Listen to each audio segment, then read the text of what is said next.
Salutare! Sunt Marian de la rvtravel.eu. Astăzi mă aflu la Brăila. Suntem la un nou podcast împreună cu Auraș de la Rolimag. Salut, Auraș! Salut, Marian, salut! Ce faci? Bun Cum venit ești? la noi. Suntem ok, ok. Vreau să arăt la cameră că urmele acestui podcast, în momentul în care nu ai asistent, fac și eu, cum am spus, cum pot, cu ce am. Și asta este dovada că astăzi am muncit la acest podcast. Bun, ce faci, Aurel? Cum ești? Este ok, acum avem o vreme puțin mai mohorâtă, avem și ceva zăpadă. Cine este Auraș? Spune-mi așa un pic despre tine. Da, sunt născut exact în orașul Brăila, nu în județ sau în altă zonă limitrofă Brăilei. Am 47 de ani, spre 48. Sunt aici de când mă știu, am această deci afacere. Ești în localitatea în care te-ai născut, exact, nu te-ai da. mutat în altă parte. Încă au fost, ca fiecare, au fost momente în care am dorit să plecăm, știu și eu, ori în afara țării, ori în alt oraș mai mare, dar se pare că și până la urmă tot aici am rămas. Ce te-a determinat să rămâi în Brăila? Nu știu, în primul rând, cred că părinții, familia. Am avut o situație financiară acceptabilă ca să nu fiu nevoit să plec din cauza finanțelor, să spunem, și am considerat că, nu știu, rămân aici legat de glie, cum s-ar spune. Pentru cine nu știe ce face Auraș, el practic este proprietarul firmei Rolimag Rulote, autorulote, sau cum e corect? Firma se numește Rolimag Rulote SRL, pentru că așa am găsit în nomenclatorul, nu scapă denumirea acum, deci n-am putut să pun doar Rolimag, a trebuit să mai leg cu ceva ca să aibă legătură exact, și să... Exact. Și firma este din 2023, înainte funcționam pe un II, o întreprindere individuală, dar din cauza schimbărilor de taxe și a creșterii nivelului afacerii, a trebuit să trec la un SRL care îți dă mai multe posibilități de dezvoltare. Cum e la Brăila? Este pește la Brăila? Este la magazin. Eu, în momentul în care am plecat la București și toți când aflau că sunt de la Brăila, mă întrebau, ok, pește, când aduci pește? Să vă spun o povestioară. Eram în armată, am făcut armata la Craiova și primeam învoiri doar ca să le aduc pește fiind din Brăila. Deci eu la 10 zile de stat în unitate, 5 zile primeam permisie ca să ajung la Brăila și să vin cu pește, care normal îl cumpăram de la piață, îl congelam și îl duceam acolo la... Mulți au impresia că peștele merge pe stradă, pe bulevard în Brăila. Exact. Da. Într-adevăr, sunt pescari care se ocupă de așa ceva și bănuiesc că încă mai câștigă bani din chestia asta, chiar dacă în momentul de față sunt mulți braconieri, dar totuși găsești un pește mai calitativ, fiind de aici din Dunăre direct, este mult mai calitativ față de cel din bălți sau din crescătorii. Tu știu că nu ești chiar singur aici la firmă, te mai ajută și soția ta, Luci, pe care o salutăm, și care ne asigură making of-ul pentru această emisiune, pentru acest podcast. Ea știu că face niște lucruri foarte dulci, foarte interesante. Păi, nu știu, să spunem că aceste lucruri sunt făcute...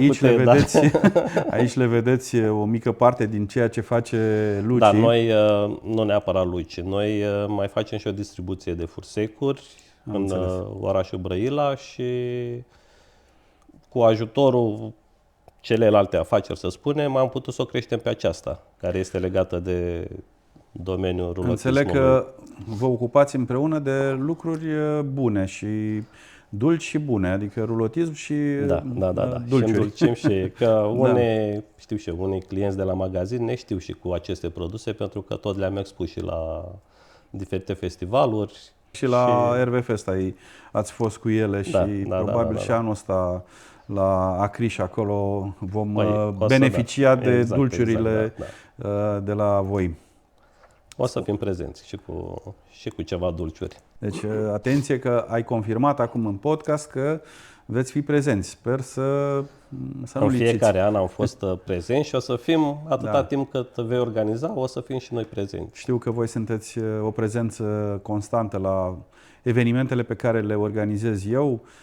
Ați fost inclusiv anul trecut la Oktoberfest, care până la urmă s-a transformat în Mudfest, dar a fost o experiență. A fost plăcut. Deci orice întâlnire organizată de tine chiar aduce plus valoare fenomenului și ne simțim super ok, pentru că oamenii care vin aici sunt compatibili cu noi, să spunem, sau noi suntem compatibili cu ei.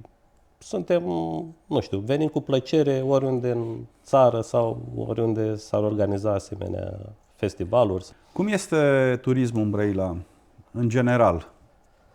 Foarte slab, pentru că nu s-a dezvoltat nimic pe tema aceasta. Nu știu, conducerea nu a investit în chestia asta. Cu toate că noi avem insula Mică a Brăilei, care se poate vizita, avem Dunărea pe care se pot face diverse evenimente sau știu și eu, plimbări. De la noi din Brăila se poate pleca până în delta cu barca. Avem și ceva obiective turistice, dar nu s-a pus amprenta pe dezvoltarea turismului. Din păcate. Din păcate, da. Poate trebuie să spun acum, poate mulți dintre urmăritorii mei nu știu că eu sunt practic născut în Brăila, crescut în Brăila, am făcut aici liceu, chiar am fost coleg de generație în clase paralele cu Răzvan Exarcu. Am amintiri, am lucrat inclusiv la Teatru de Păpuși din Brăila, sub comanda tatălui lui Răzvan Exarcu. Chiar am amintiri plăcute. Sigur, am plecat de vreo 30 de ani din Brăila, dar oricând mă reîntorc cu plăcere aici la Brăila și, cum ai spus și tu, într-adevăr, văd așa un pic de lipsă de investiție în zona asta de turism. Da, este o problemă pe care momentan conducerea nu a rezolvat-o, conducerea orașului, să spunem. Nu a rezolvat-o și nici nu vedem că s-ar investi pe acest domeniu. Adică să facă un camper stop, să spunem. Că mai ales acum de când s-a făcut podul, se vede că există un trafic mai mare și pe tema aceasta. Am observat, în schimb, că au început să oprească unele vapoare care vin din Germania, care fac croaziere pe Dunăre. Dar încă este un nivel, adică eu fiind de aici din Brăila, nu am văzut ceva la, nu știu, publicitate sau descoperă Brăila sau știu și eu să existe. Într-adevăr, avem o persoană care încearcă să facă singur, Lala Gabriel se numește și face, nu știu dacă... Da, îl știu foarte bine, da. Da, super, deci tot încearcă să dezvolte... Este ghid turistic local. Este ghid turistic, da, în zona veche a Brăilei, face tot felul de evenimente, chiar și plimbări în Munții Măcinului. Ne-am întâlnit acum o săptămână, cred. Nu am fost în ghidul, în turul lui, dar ne-am întâlnit pur și simplu la o plimbare pe Munții Măcinului. Da.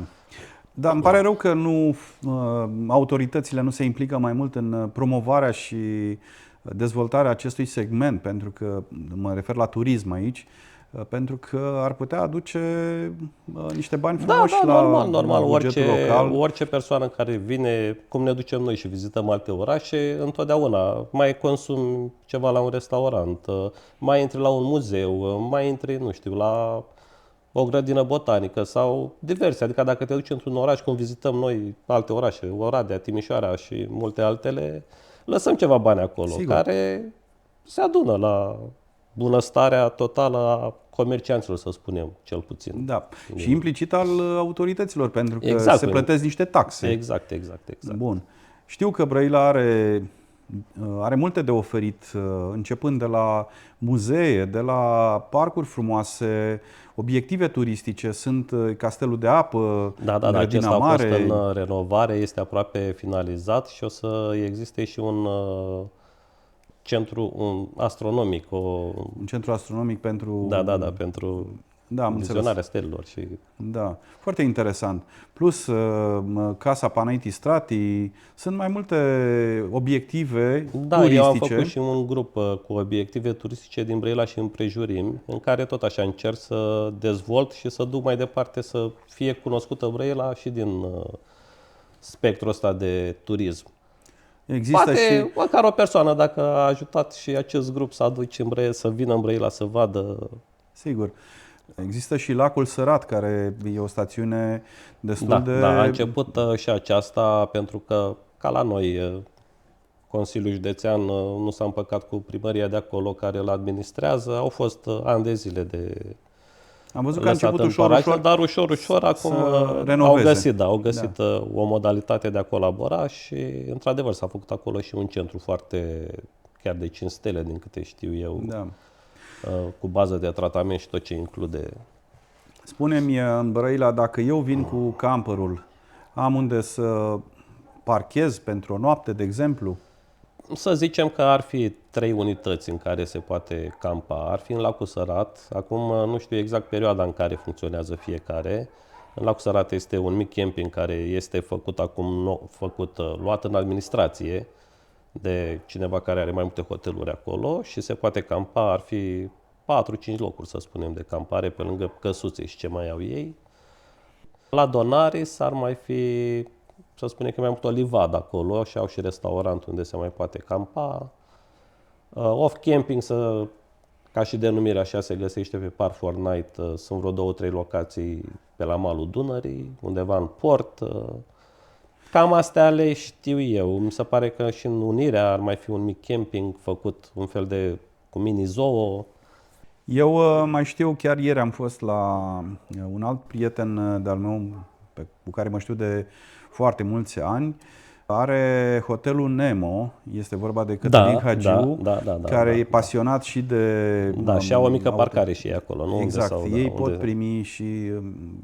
Și sunt și pe malul Dunării. Da, sunt exact pe malul Dunării, dar sunt și pe Park for Night și acolo ai posibilitatea să stai o noapte, 2, poți să mănânci la restaurant, are un restaurant foarte frumos acolo, cu o priveliște foarte frumoasă spre Dunăre. Chiar mă gândesc, ieri vorbeam cu alt prieten rulotist de aici din Brăila, este vorba de Robert, am fost la el și am stat de vorbă cu el. Chiar am vorbit cu Robert să încercăm să facem, eu vreau să inițiez niște mici tururi de-astea de un weekend, de exemplu, în care venim la Brăila și descoperim Brăila. Bun, și acum, de exemplu, putem sta acolo într-una din aceste locații, putem mânca cu specific local, pescăresc și așa mai departe. Mai cunosc 1-2 restaurante foarte bune în Brăila. Și după care putem să traversăm Dunărea pe pod și să mergem, de exemplu, la Măcin, la Greci, putem sta o noapte și acolo și putem lua, de exemplu, legătura și cu Lala Gabriel să ne facă un tur, să ne prezinte Brăila și să redescoperim orașele. De fapt, să le descoperim, că foarte mulți, poate din Ardeal sau din Moldova sau din Oltenia, poate n-au fost niciodată la Brăila și poate ar fi interesant să descopere Brăila. Corect, mai ales că acum este și acest pod care, într-adevăr, arată foarte bine și măcar pe lângă vizita în Brăila poți face și o trecere și o poză și știu și eu alte amintiri să ți le creezi și cu ajutorul podului, sigur, care într-adevăr este extraordinar. Ideea este foarte bună, e binevenită. O susțin și eu cu mare drag. Există o vorbă, a nimerit orbul Brăila. Da. Știi de la ce vine?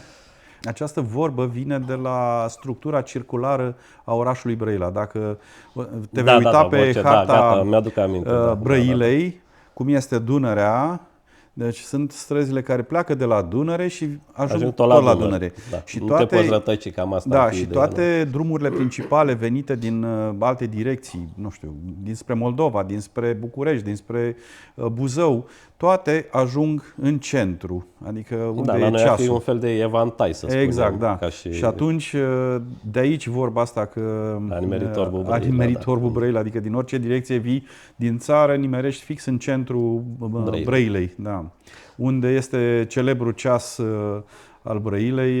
Care a fost renovată și văzut, expus acum anul acesta. Într-adevăr, a fost orășelul copilor a fost făcut în centru vechi anul acesta și arăta mult mai bine față de alți ani în care era făcut în parc și este ok și acolo, dar aici, fiind în centru vechi, a fost puțin mai intim, să spunem așa, și s-a mai deschis. Unele restaurante de acolo au mai înviat puțin atmosfera din centru vechi. Da.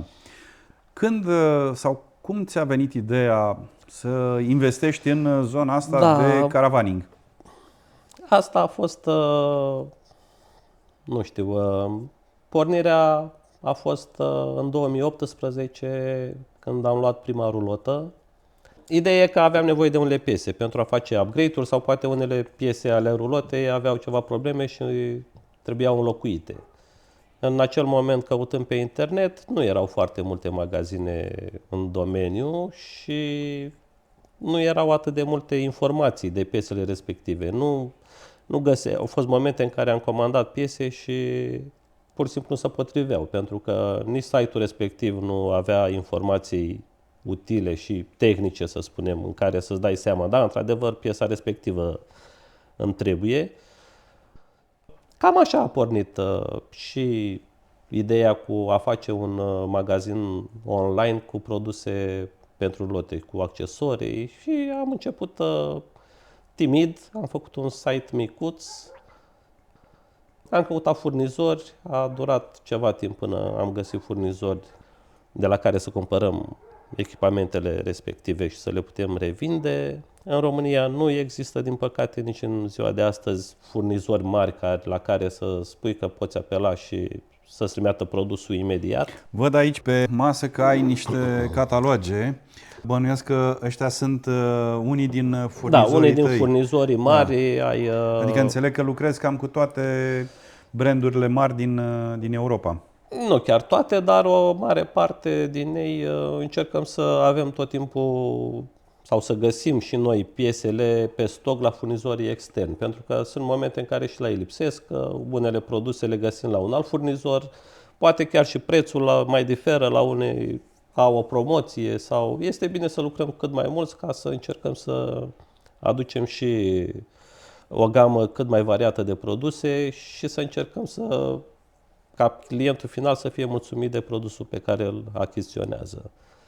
De exemplu, dacă un client, nu știu, solicită o anumită piesă care nu o ai fizic în magazin, în stoc, dar există probabil în catalogul online, există, lucrând cu firme mari, cu distribuitori mari, se face comandă, bănuiesc, nu? Da, problema mare ar fi aici, să spunem, legată de aprovizionare. Clientul își dorește ca produsul să-i ajungă foarte, foarte repede. Dar este și o problemă a noastră cu furnizorul, cu livrarea produselor. Una la mână, costurile de transport sunt foarte mari. Gama de piese este foarte variată, sunt poate 20.000 de repere. Fiecare rulotă are problemele ei, să spunem, și clientul dorește diverse piese, micuțe, mari, iată că cu o valoare de 10 lei, 15 lei, 100 de lei. Este o problemă mare cu aprovizionarea din motivul adunării de o comandă mai mare, ca să ne putem scoate și noi transportul. Da, să ajungă transportul cât mai puțin per piesă. Exact, în momentul în care comanzi 10 repere, transportul este, nu știu, dau un exemplu, 10 euro, să zicem așa. Dacă ai comandat 1000 de repere, deja și transportul costă tot 10 euro. Evident, este altceva. Problema este că transportul este 40 de euro pentru o cănuță, să spunem. Da, am înțeles. Dacă aduci 10 cănuțe, tot 40. Exact. Și atunci Ideea este câteodată produsul care îl vrea clientul foarte repede, nici măcar nu costă cât ar costa transportul de acolo. Am înțeles. Și aici este o problemă mare cu aprovizionarea. Dar în general se poate rezolva pentru client. Ok, am înțeles că fiecare client vrea să aibă produsul cât mai rapid. Exact. Asta probabil implică și alte costuri. Evident că dacă vrei urgent o chestie, nu știu, vreau o cană, cum ai spus, da, vreau musai, ok, plătești 40 de euro aia și ți-am adus cana, nu e o problemă. Exact, asta n-ar fi o problemă. Problema e că nu așteaptă. Da. Dar... Sau aștepți încă nu știu cât timp până mai strâng încă 9 căni și atunci... Da, pot să fac și eu o comandă la furnizor. Și atunci ca ai alt preț. Da. Da, asta ar fi cea mai mare problemă. Dacă am avea un furnizor intern la care, cum sunt cei cu piesele auto. La piese auto ai adus mașina, ai sunat, în 2 ore ți-a venit piesa respectivă. Nu s-a potrivit, o dai retur, îți trimite alta. La noi este foarte complicat și cu retururile și cu produsele care... Da, nu este o piață atât de dezvoltată ca în zona de autoturisme. Da. La noi e foarte greu să găsesc și reperele până îți vin...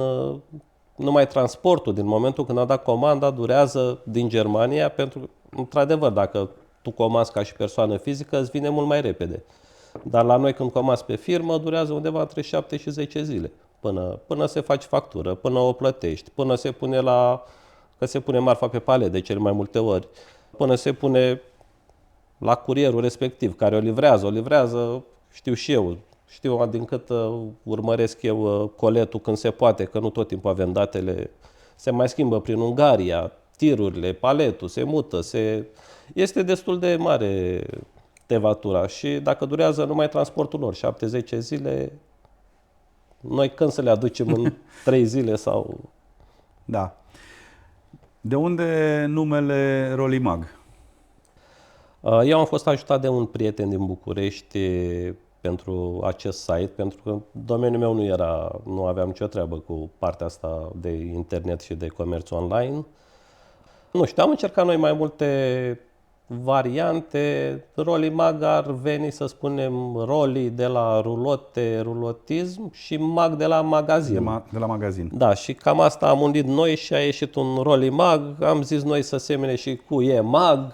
Și adică să fie o denumire care să-i rămână omului întipărit de minte, o rezonanță și să-i fie ușor de pronunțat. Că așa dacă făceam un nume lung, lumea până e mai complicat cu numele astea. Așa un Rolimag mi se pare firesc și suplu așa mie. Acum, inclusiv eu, dacă este să scriu un articol și în momentul în care văd o denumire de asta lungă a unui magazin sau al unui business, nu se mai termină de scris. Adică da, este o problemă. Rolimag, nu știu cum, rulote, piese și accesorii și nu știu ce. Mă plictisesc până termin de scris. Eu am și 2 nume și sunt Vâlcu Ionel Aurelian. Și tot așa, e foarte lung. Câteodată nici măcar nu țin cap în căsuțe, să stai să-l scrii pe tot. Acum să venim la partea turistică. Voi aveți un camper. Da. Am început exact cum spuneam mai devreme, cam în 2018 am luat prima rulotă, care am fost foarte mulțumiți de ea, dar la un moment dat ne-am dorit una puțin mai mare, că am zis noi că o să mai luăm și părinții, să mergem cu toții să vizităm sau să ne relaxăm în familie, să spunem. Deci voi la început ați avut rulotă. O rulotă, da. O rulotă, apoi încă una și apoi am trecut la autorulotă. Chiar atunci, după ce am luat autorulota, primele 2, 3, 5 ieșiri parcă tângeam așa puțin după rulotă. După rulotă. Da. Pentru că mă simțeam puțin blocat cu autorulota. Ajungeam într-un loc și de acolo era puțin mai greu. Adică stilul de rulotă este alt stil față de autorulotă. Da, ăla e un stil mai staționar, un turism mai staționar. Și acum nu ne-am mai întoarce înapoi la rulotă, pentru că am văzut multe avantaje care le are autorulota. Da, acum e o discuție întreagă și nu asta e scopul să discutăm acum de care e mai bună, pentru că evident că nu există una mai bună decât alta. Ambele... Exact. Cred că cel mai corect este să-ți placă ție. Exact, stilul tău de a călători să fie pentru tine ok. Pe unde călătoriți de obicei? Am vizitat în mare țara foarte mult. Am fost plecați și puțin în străinătate. Am ajuns și în Germania, am ajuns și în Turcia, Bulgaria. Care a fost cel mai îndepărtat loc în care ați ajuns cu camperul? Germania a fost. Am fost la o prezentare exact la Reimo. Am fost la o prezentare de produse și ne-a plăcut experiența. Ne-am întors apoi pe alte trasee, am mai vizitat unele locuri, adică a fost și o plimbare de business și o plimbare Ai de combinat plăcere. utilul cu plăcutul.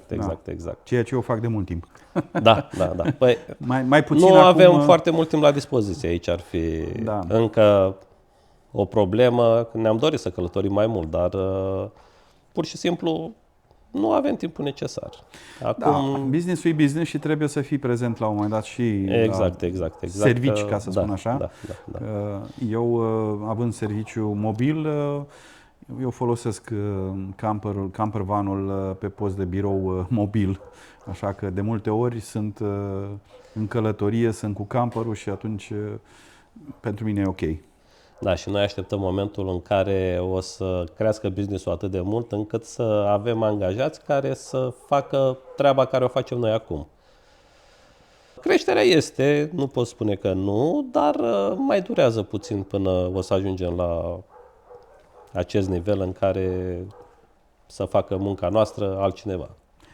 În afară de magazinul pe care îl aveți cu produse, cu repere pentru rulote și autorulote, mai ai și service, din câte știu. Da. De 2 ani de zile am intrat și pe partea de accesorizare, să spunem mai mult, a rulotelor și autorulotelor. Încercăm să ne dezvoltăm și pe partea de construcție a campervanurilor. Chiar de anul acesta încercăm să intrăm și pe acest domeniu. Este de lucru pe partea de service. Se poate și mai bine, dar totul este la început. Suntem și într-o zonă a țării în care puterea financiară este mai micuță și din acest motiv și numărul de rulote, autorulote este mai scăzut. Dar avem clienți și din Botoșani, și din Iași, și din Ploiești, și din... Și apropo de treaba asta, ce menționam mai devreme, știi așa o statistică câte rulote, câte autorulote sunt în Brăila? Aproximativ. Chiar nu știu să vă spun, pentru că, nu știu, noi n-am găsit unde să mă informez exact sau poate nici nu a fost interesul să mă duc la, nu știu, la financiar să văd dacă... Numai că există o problemă mare, pentru că, exact cum spunea și domnul Liviu și în discuțiile care le-am mai avut la convenții, la noi categoriile nu sunt clare, pentru că la remorci intră și remorcă și rulotă și mai multe. La autorulote la fel, sunt vehicule speciale la care mai intră și de pompieri și nu știu, macarale, nu știu ce mai intră acolo și n-ai de unde să știi exact. Eu mă gândeam... Eu am făcut și un grup de brăileni, tot așa, doar brăileni care sunt cu rulote, autorulote, sunt acolo, cred că 40. La modul ăsta întrebam, adică, ok, știu că statisticile în România sunt un pic mai dificil de aflat și de făcut, da. Dar știam că ai un grup pe Facebook cu rulotiștii din Brăila, ceva de genul, și acolo, din punctul ăsta de vedere, te-am întrebat, adică dacă s-au adunat și cam cât sunt. Deci sunt undeva, de care știi tu, undeva la vreo 40, înțeleg. Eu așa țineam minte la un moment dat, dar între timp cred că s-au mai adăugat, nu știu exact câți. Eu am încercat acolo să fac, să spunem, și o întâlnire a noastră aici locală, dar nu pot să spun că am dat și eu un interes foarte puternic acestei chestii. Sperăm poate anul ăsta să încercăm să facem o asemenea întâlnire, măcar să ne cunoaștem. Păi e foarte bine, pentru că e o comunitate frumoasă și ar fi bine să vă cunoașteți voi în primul rând aici, între voi. Da, păi ai nevoie de un sfat, de o chestie și atunci... Suntem în locația aceasta de 2 ani de zile și încă sunt foarte mulți care nici măcar nu știu că există un magazin și fizic în Brăila cu piese sau cu service pentru autorulote. Să sperăm că... Sunt și persoane, scuze că te întrerup, care n-au Facebook sau n-au de unde să știe. Că sunt și multe persoane în vârstă care... rulote, care sunt în domeniul... Și care nu merg cu Facebook, cu astea, exact, paginile astea de socializare și așa mai departe. Da. Sau comenzile online, care tot așa e mai greu pentru unele persoane să facă. Ce se vinde cel mai mult? Sunt așa curios. Anul 2025, ce reper l-ai vândut cel mai mult? Nu știu, cred că în general au fost accesoriile pentru conversii. De la bazine, robineții, pompe, știu și eu, adică multe accesorii prin care omul să-și echipeze singur sau la o altă firmă să-și echipeze o auto-utilitară să o transforme într-un camper van, să zicem. Cam astea au fost reperele. Reperele pe partea de gaz s-au mai vândut, dar în general tot ce ține de construcția de camper van, cam acolo a fost cele mai multe Este repere. o tendință, am văzut, să-și construiască fiecare, să-și transforme o dubă într-un van pentru locuit. Fie că se duce la pescuit, fie că Exact, da. iese un weekend, își pune acolo un pat, o Da, păi la noi ceva. sunt foarte multe chestii simpliste, să spunem. Și-a făcut omul un pat, a pus un frigider casnic, să spunem, sau mai rar. Am vândut și ceva frigidere, dar foarte puține din acestea speciale pentru autolote. Majoritatea le convertesc sau merg cu un invertor și folosesc un frigider casnic, majoritatea. O mare parte, pentru că costurile sunt mult mai reduse. Unde te găsește lumea? Dacă vrea să intre, să caute magazinul tău, unde te găsește? Ca și denumire, magazinul este rolimag.ro.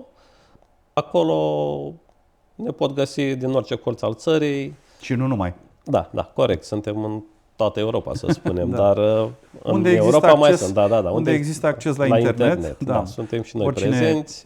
poate tasta Încercăm Rolimag. să aducem cât mai multă marfă posibil, dar fiind atât de multe repere, nu știi exact. Adică sunt produse care le avem în stoc de când am deschis magazinul. Pentru că am vândut un produs și am zis, înseamnă că ăsta merge, mai aducem 3-4 sau... Și nu s-au mai vândut. Nu s-au mai vândut. Da. E o chestie de ea și întotdeauna omul cere ce nu ai. Parcă zici că este un făcut. Am înțeles. Nu numai în domeniul ăsta, în general. Și mai știu că tu beneficiezi de o prietenie cu un prieten comun, să spunem așa, care a plecat de aici, a plecat în Anglia și îl salutăm pe această cale și pe Dan. Salut, Dane. Da, care era aici lângă tine cu un atelier de conversii și de reparații pentru rulote și autorulote. Și acum am văzut că este destul de activ și destul de informat pe zona asta de industria asta de caravaning. Eu chiar m-am găsit cu el anul trecut la Birmingham, la târgul de la Birmingham și am vorbit cu el. El și-a obținut acolo și o acreditare, cum îi spunem, un certificat pentru gaz, aici este o problemă la noi în țară, pentru că nu există ceva...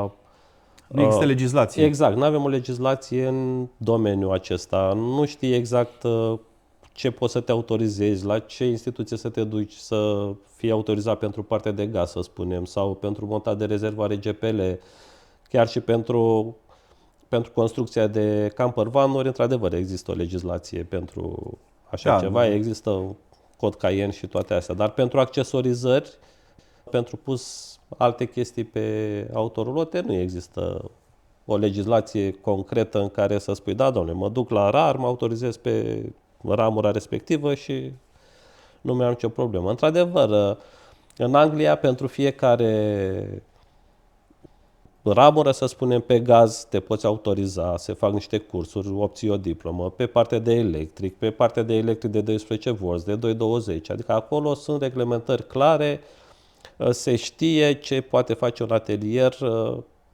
La noi, din păcate... E mai greu, mai complicat. Da.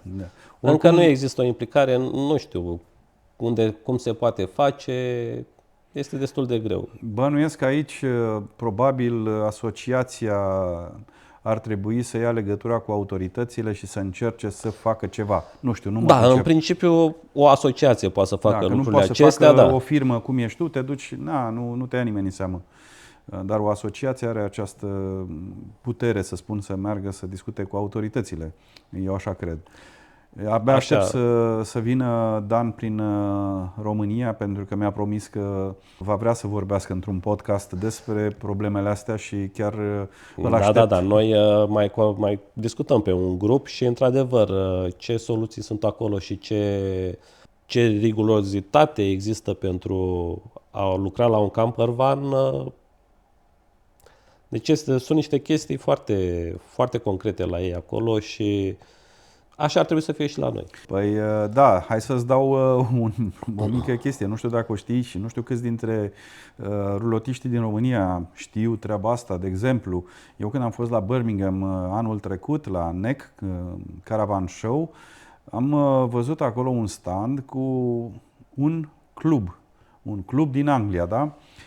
Ei, nu asta e marea, să zic, noutate sau nu marea chestie. Cel mai important lucru, m-am uitat și am văzut că acel club a fost înființat când? În 1907.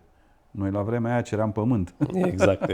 Da, adică au niște da, ani. au o tradiție destul de mare. Și atunci logic să aibă și o legislație în industria asta. Sau iarăși, ca o paranteză, fix în perioada, în weekendul în care am făcut eu anul trecut RV Fest-ul de anul trecut, exact în același weekend s-a ținut tot un festival cu rulote și autorulote undeva prin Anglia, unde au fost, aici au fost 250 de campere, acolo au fost 2000 de campere.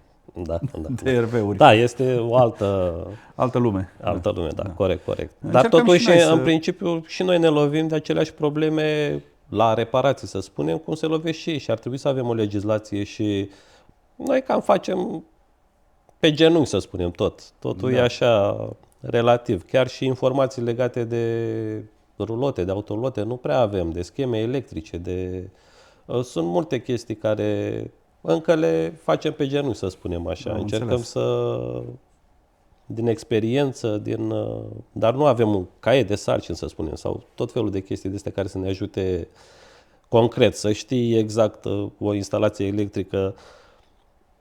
Normal ar trebui să fie autorizat pentru fiecare model de rulotă, să spunem, adică să fii partener cu Knaus, să fii partener ca să poți obține tot ce înseamnă de electric și toată structura unei rulote, să știi pe unde sunt trase firele fiecare. Da. E important să ai acces la bazele astea de date ca să poți să Numai știi că și acestea costă și asta s-a reflectat și în prețul final către client. Am înțeles. Și cum la noi parcul este foarte vechi, clientul consideră că dacă a dat pe o rulotă 3.000 de euro, reparația trebuie să fie cât a dat el pe rulotă. Da. E exact ca la mașini, degeaba, adică dacă tu ai un Logan, ora de manoperă e la fel ca la un BMW, adică, exact. Dar la noi ne lovim de chestia asta. Cum am dat 3.000 pe rulotă și mă costă 2.000 de euro să-i pun un panou cu baterii, cu nu știu ce. Dom'le, rulota aia a fost făcută acum 30 de ani sau 25 de ani. Erau alte prețuri. Dar ce să facem? Mergem înainte. Încercăm să ne educăm și noi și clienții să... Și am mai văzut că mai ai un grup pe Facebook care văd că a crescut foarte, foarte bine. Câți membri ai în grupul acela? Peste 40 și ceva de mii, parcă. Da, cred că mai mult. Nu mai știu exact. Acela de vânzări, nu? Da. Că ar mai fi și rulotiști și din sud-est. Am încercat să mai fie un grup așa pentru cei din partea de sud-est. Încerc acolo să promovez și să fiu cunoscut și prin intermediul rețelelor sociale, pentru că... În ziua de astăzi e important. Da. Suntem prezenți și pe TikTok. Acum am făcut și un canal de YouTube în care o să încercăm, momentan sunt doar filmulețele care le puneam pe TikTok, dar o să încercăm să prezentăm și produse, cum se montează, nu știu, să le vadă omul live. Dacă ne apucăm de construirea de campervanuri, să-i ajutăm cu informații, cum ar trebui monta un geam sau știu și eu, să dăm și informații tehnice în viitor. Da. Dar exact ca și la tine, avem nevoie de aparatură, avem nevoie de cineva care să te filmeze. Există, adică este ceva de muncă. În orice chestie de asta, cineva de spate trebuie să te ajute și ajutorul financiar sau știu și eu. Adică... Și să ai mare grijă la sunet, să nu fie schimbat sunetul dintr-o boxă în alta. Da. Sunt multe, adică noi ne dorim, chiar și site-ul am încercat acum, l-am refăcut, l-am schimbat de pe o platformă pe alta. La început, când aveam eu problemele respective și căutam nu știu ce piesă și vedeam că n-are cote, am zis că eu o să fac pe site-ul meu să aibă cote măsurate, să fie... E complicat. Complicat. De unul singur, adică în momentul în care ai o echipă... faci pe toate, nu poți să le faci pe toate și este și un domeniu în care foarte multă lume nu se pricepe. Este un domeniu greu, să spunem. Chiar dacă vrei să angajezi pe cineva, doar să găsești o persoană care are 2 mâini drepte, are puține cunoștințe de electrică, de tâmplărie, de, știu și eu, să aibă așa o viziune. Și oricum, cred că e destul de complicat și în ziua de astăzi cu forța de muncă. Și nu numai în ceea ce faci tu. În orice domeniu, dar este greu în domeniul acesta legat de chestia asta. Adică dacă aș găsi să angajez pe cineva, e posibil să muncesc eu mai mult ca el, ca să-l și învăț, să stai tot timpul lângă el, să nu greșească, pentru că o gaură dată greșit costă bani și un camper sau o autorulotă și aceasta are o valoare, nu e ca o mașină mai veche sau... Da. Trebuie foarte mare atenție pentru că lucrurile sunt, adică camperele și tot ce e în domeniul acesta au un preț destul de măricel și trebuie să lucrăm calitativ, să spunem așa, să nu sufere clientul, știu și eu, de, Doamne ferește, probleme electrice sau foc sau... Da. Auraș, mulțumesc frumos pentru timpul. Cu plăcere, mă bucur că am avut această discuție. Că ți-ai făcut timp, practic, să ne vedem, să stăm de povești și ne vedem la RV-Fest. Vă mulțumesc că ați urmărit un nou episod din podcastul RV Travel. Încercăm să aducem în fața voastră cât mai multe business-uri, încercăm să luăm legătura și cu oameni care călătoresc, să vină să-și spună poveștile de călătorie. Încercăm pe acest podcast să aducem cât mai multe informații pentru voi. Încă o dată vă mulțumesc. La revedere!